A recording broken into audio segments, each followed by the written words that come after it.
Hey, what if I say you have to copy others in order to find your personal creative path as a filmmaker? If you watched the previous video where I talked about inspiration, you probably picked up some visual experimentation ideas or something else for yourself. This video is of a slightly different format. It will probably not be a list of ideas, and I will reflect on the theme that is expressed in the very title. Copy others to find your own path in filmmaking.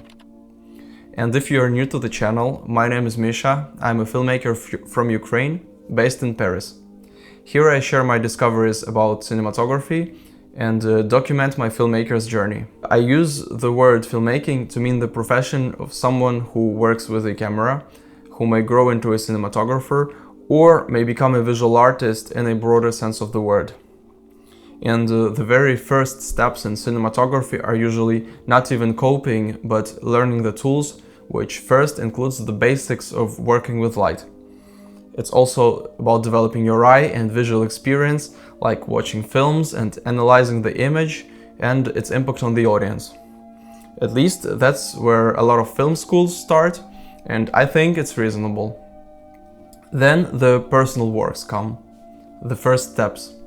Often uncertain, but very important.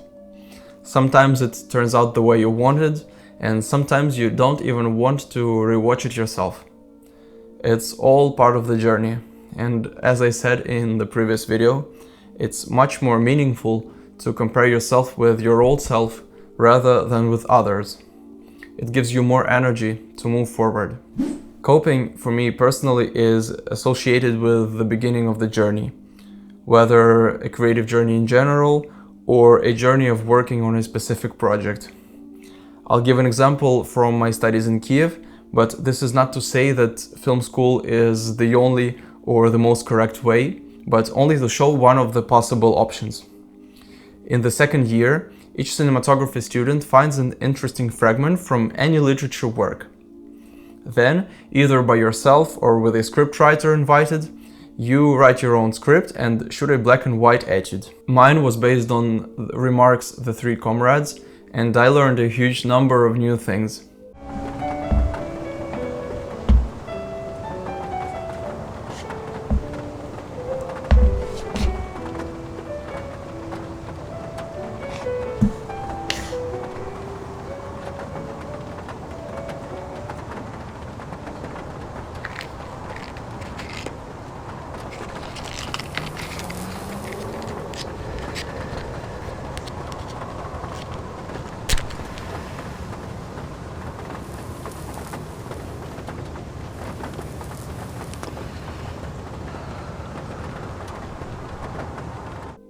It's also very interesting to see when several of your classmates film the same literary piece and each one turns out something different and unique.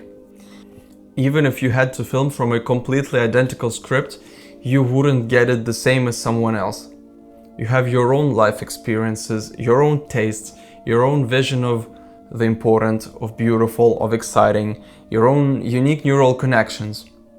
That's why for me personally the word recreation is more accurate than copying, because the goal is not to create a copy, but to create something of your own. And when I say recreation, I immediately think of a contest from Shot Deck that you've probably heard of, the Shot Deck Recreation Contest. It's one of the interesting ways to express and push yourself. The point is to find the shot you like in the Shot Deck database and recreate it with the tools that you have. I took part in 2022 recreating two stills, one in color from Apocalypse Now and one in black and white from Hitchcock's Rebecca, for which I happened to be awarded the runner-up prize. Hey guys, Eric Messerschmidt here. Larry asked me to judge the best black and white category for the Shot Deck Recreations Contest. So here we go. Honorable mention. The French Dispatch, Jacob Helly, beautiful work. Got it, man, I love the tone. You got the contrast perfect and the art direction spot on, so congratulations. Second place, Rebecca, Misha Gusak. Man, you totally figured out how to do this with a piece of cardboard and a practical light. I love the ingenuity and the shot looks great. It's one of my favorite movies of all time. And finally, in first place, Ida Manu Leon at Manu Fotografia. You killed it, man. Really beautiful, really spectacular work. So congratulations to all three of you. This has been fun. Thanks, Larry. It was a real shock to me. Despite this modest victory, the process itself was as important to me as the result, and the goal was only to outperform myself. Another thought I want to share is that finding someone you want to borrow from is a big gain itself. For this, it's important to level up your visual culture. And besides watching and analyzing films, I personally love going to exhibitions. This is a huge topic for a separate discussion. I will only say that what's important for me is that a new dimension is added in an exhibition.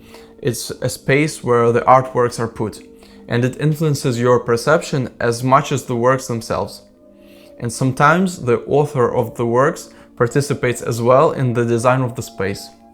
If you're in Paris and you watch this video as soon as it comes out, I can suggest you the Paolo Roversi exhibition, which will be open until mid-July, and perhaps you'll resonate as much as I did. And if by chance you read in French, buy the fresh book Lettres sur la lumière, Letters about Light. You won't regret it. Photography, cinema and everything related are made to share a moment or moments with others, and often with an unlimited amount of people. The moment you press the record button, the personal becomes collective. You share that moment with others and you never know in advance who and when you will inspire. So watch, visit, borrow and recreate. And on this channel I share my own discoveries on filmmaking and document my journey. I realized a long time ago that I love holding a camera in my hands, but even with 2 film schools in 2 different parts of Europe, I feel like I'm just getting started and I'm excited about it. Subscribe if you want to take this path with me. I will be glad to meet you. See you soon.